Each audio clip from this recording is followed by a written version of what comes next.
MP board गणित में आपका एक बार फिर स्वागत है। और आगे बढ़ते हुए हम लोग निर्दिष्ट कार्य 1.4 का दूसरा क्वेश्चन ले रहे हैं, जिसमें सबसे पहले आपको दोनों समीकरणों को लिख लेना है, जो कि ये है 3x ऋण y बराबर 5। ये समीकरण 1 है, इसको समीकरण 1 बना देते हैं। और दूसरा समीकरण है 6x ऋण 2y बराबर 10, इसको समीकरण 2 बना देंगे। इसके बाद हम लोग इसे हल करेंगे। तो हम लोगों को पता है कि समीकरण 1 से शुरू करना है और इसमें हम लोगों को x का मान मन से रखना है, जिससे हम लोगों को y के मान मिलते जा रहे हैं। तो x का मान हम लोगों ने निर्धारित किया हुआ है कि x का मान हम लोग 0, ऋण 1 और 1 रखते हैं, जो कि क्रमशः ऋण 1, 0 और 1 होते हैं। तो इसको हम लोग रखते हैं। तो चलिए शुरू करते हैं समीकरण 1 से। समीकरण 1 में x बराबर ऋण 1 से शुरू करेंगे। ऋण 1 रखने पर, तो जब हम लोग समीकरण 1 में यहाँ से x बराबर ऋण 1 रखेंगे तो समीकरण 1 ये है। यहाँ 3 लिखा है तो ये 3 ज्यों का त्यों, लेकिन यहाँ x लिखा है तो x की जगह पर हमें ऋण 1 रखना है, तो यहाँ x की जगह पर ऋण 1 रखेंगे ब्रैकेट में। उसके बाद पूरा समीकरण 1 ज्यों का त्यों लिख देना है। ऋण 5 बराबर 0, यहाँ इम्प्लाई z लगा देना है। इसके बाद 3 एकम हो जाएगा 3 और ऋण ज्यों का त्यों, और ऋण y बराबर 5। इसके बाद जो ऋण 3 है, इसका पक्षांतर उस तरफ करना है, तो इसको नहीं लिखना है अभी। यहाँ ऋण y से शुरू करना है, क्योंकि ऋण 3 का तो पक्षांतर हमें करना है, तो हमें मिलेगा ऋण y बराबर 5। और ऋण 3 को इस तरफ लाएंगे तो ये हो जाएगा धन का 3, और यहाँ आप लिख सकते हैं पक्षांतर।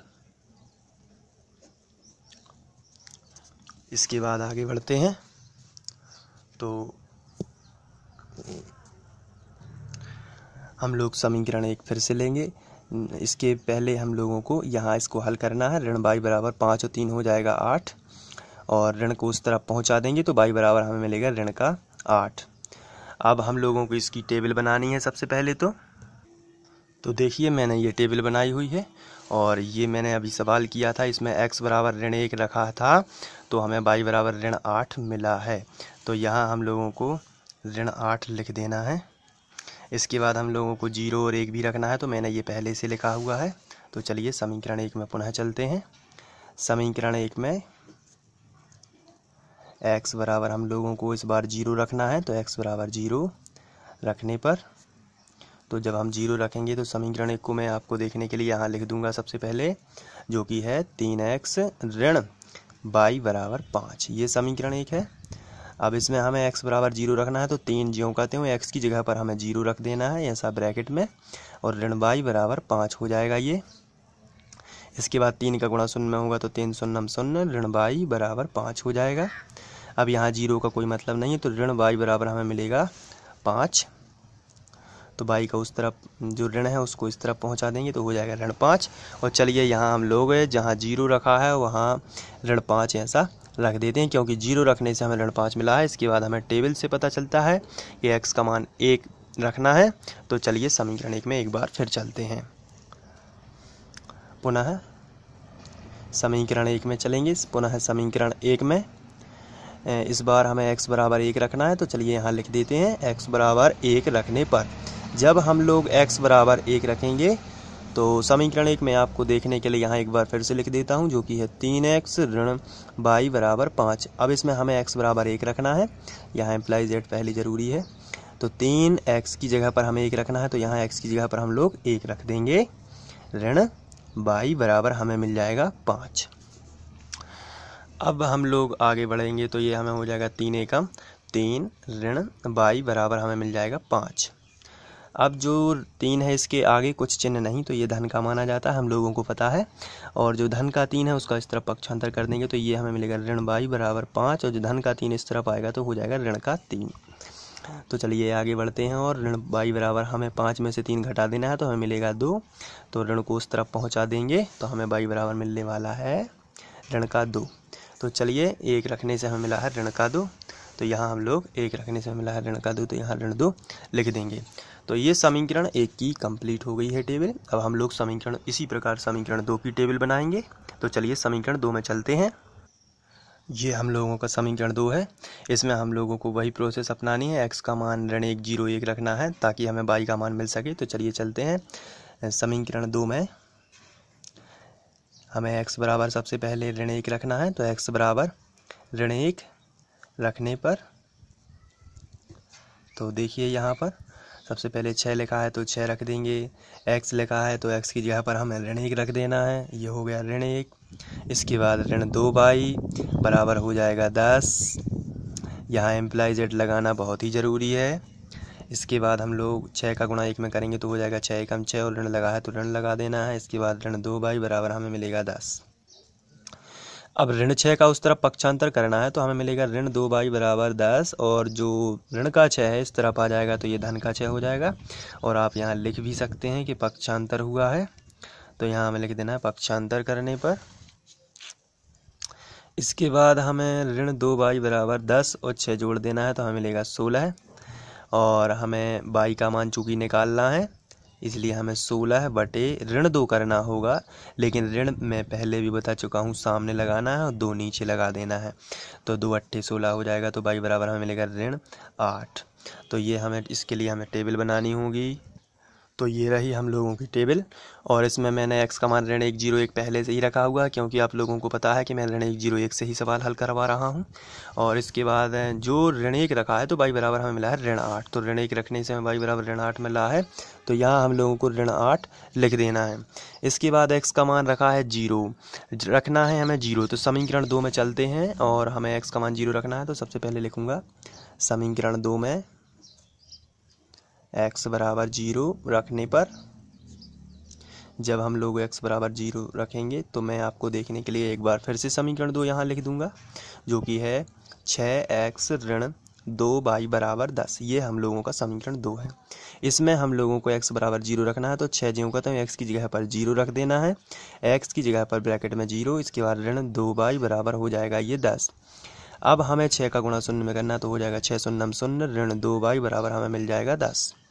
0 का यहाँ कोई मतलब नहीं है तो हमें 0 तो मिलेगा हमें ऋण 2y बराबर 10। 0 को अलग कर दिया है, और हमें चूँकि y का मान निकालना है इसलिए y बराबर हमें मिल जाएगा 10 बटे, जो कि ऋण सामने लगा देना है, 2 नीचे आ जाएगा क्योंकि ऋण 2 आने वाला था नीचे, लेकिन ऋण सामने लगाया है, तो ये हमें मिलेगा y बराबर ऋण 5, क्योंकि 2 पंचे 10 हो जाएगा तो हमें मिलेगा ऋण 5। तो चलिए टेबल में चलते हैं, और 0 रखने से हमें मिला है ऋण 5, तो यहाँ हमें ऋण 5 लगा देना है। इसके बाद हमें समीकरण 2 में ही रखना है x बराबर 1। तो चलिए चलते हैं समीकरण 2 में। यहाँ हम लोग समीकरण 2 में x बराबर 1 रखना है, तो 1 रखेंगे, तो यहाँ लिखना पड़ेगा x बराबर 1 रखने पर, तो x बराबर 1 रखेंगे तो समीकरण 1 में समीकरण जो 2 है उसको मैं पहले लिख दूंगा आपके लिए, जो कि है 6x ऋण 2y बराबर 10। ये समीकरण 2 है। इसमें हमें x बराबर 1 रखना है, तो 6 ज्यों का त्यों हो जाएगा, और x की जगह पर 1 रखना है इसलिए यहाँ ब्रैकेट में 1 रख देना है, ऋण 2y बराबर हमें मिल जाएगा 10।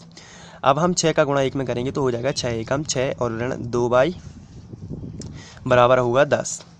अब हम जो 6 है इसका पक्षांतर इस तरफ करेंगे तो ये कुछ चिन्ह नहीं लगा तो ये धन का माना जाएगा, तो इस तरफ लाएंगे तो सबसे पहले होगा ऋण 2y बराबर 10, और धन का 6 इस तरफ आ जाएगा तो ये ऋण का 6 हो जाएगा। तो ऋण 2y बराबर 10 में से 6 चला जाएगा तो हमें मिलेगा 4, यहाँ बराबर लगा देना है, और y बराबर हमें मिल जाएगा 4 बटे ऋण 2, जो ऋण सामने लगाना है और 2 यहाँ लिख देना है, तो y बराबर 2 एकम 2 और 2 दूनी 4 हो जाएगा, तो हमें मिलेगा ऋण 2। तो चलिए टेबल में चलते हैं और y बराबर ऋण 2 लिख देंगे। तो ये रही हम लोगों की टेबल, और 1 रखने से हमें मिला है ऋण 2। अब इसके बाद हम लोग दोनों टेबलों का ग्राफ खींचेंगे।